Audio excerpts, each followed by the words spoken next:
Comme nous le savons, le 3 mai de chaque année, l'humanité célèbre la Journée internationale de la presse pour revenir sur les enjeux, pour revenir sur, si vous voulez, ce qui a marché et ce qui n'a pas marché. Et je pense que l'initiative qui a été apportée cette année par le ministère de l'Information et de la Communication, je dirais que c'est une grande première à partir du moment où ça permet aujourd'hui aux différents des médias existants sur le territoire guinéen de se connaître davantage. Parce que le plus souvent, on a l'habitude juste de célébrer la journée tout en se limitant avec des discours solennels. Cette année, ce n'est pas le cas.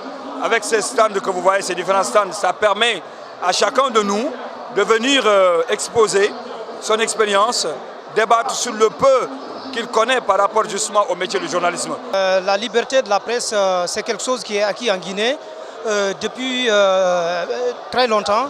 Parce que si vous avez l'information, la Guinée cette fois-ci a gagné 25 places sur le classement international de la liberté de la presse. Ça veut dire que les conditions de travail des journalistes s'améliorent d'année en année. Donc la liberté d'expression, elle s'exprime un peu partout dans notre pays à travers la libéralisation des ondes et à travers la liberté qu'on a donnée aux journalistes d'exprimer leur opinion. Donc c'est une journée très importante, surtout pour les médias en matière de démocratie.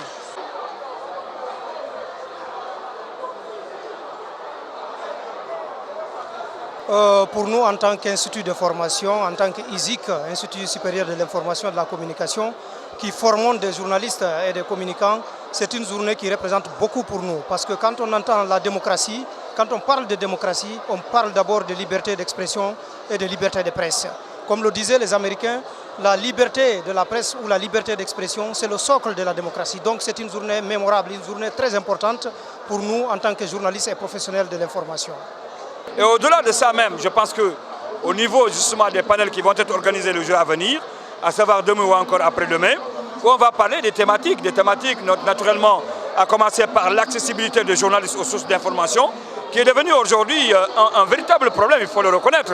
Alors que l'information souvent elle est publique, souvent journalistes que nous sommes, nous avons des problèmes à avoir accès. Ça c'est un premier aspect. Le deuxième aspect c'est quoi?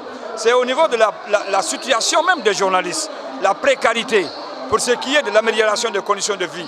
J'ai vu tout récemment là, sur Facebook où on a fait des statistiques tout en donnant le nombre de journalistes aujourd'hui à date qui sont employés et qui sont sans salaire. Le nombre de journalistes à date qui sont employés et qui ne sont pas sous contrat. Le nombre de journalistes à date qui sont employés mais qui ne sont ni sous contrat, qui n'ont pas de salaire, qui sont en train de faire le bénévolat. Donc je pense que tout cela, ces thématiques qui vont être développées les jours à venir, permettront aux professionnels de médias de revenir encore pencher leur réflexion pour ce qui est justement de l'amélioration des conditions de vie, de travail des journalistes.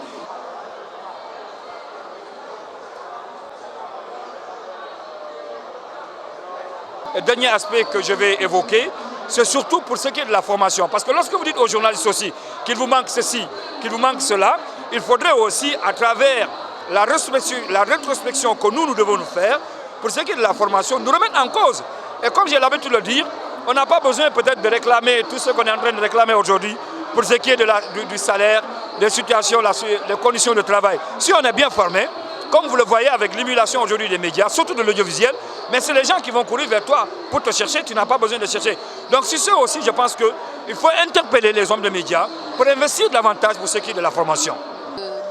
C'est ma première fois déjà de participer à cela et je pense que ça nous permet non seulement de nous frotter avec les grandes personnalités, de nous faire des connaissances et tout, mais voilà, c'est un peu ça, je suis vraiment très contente.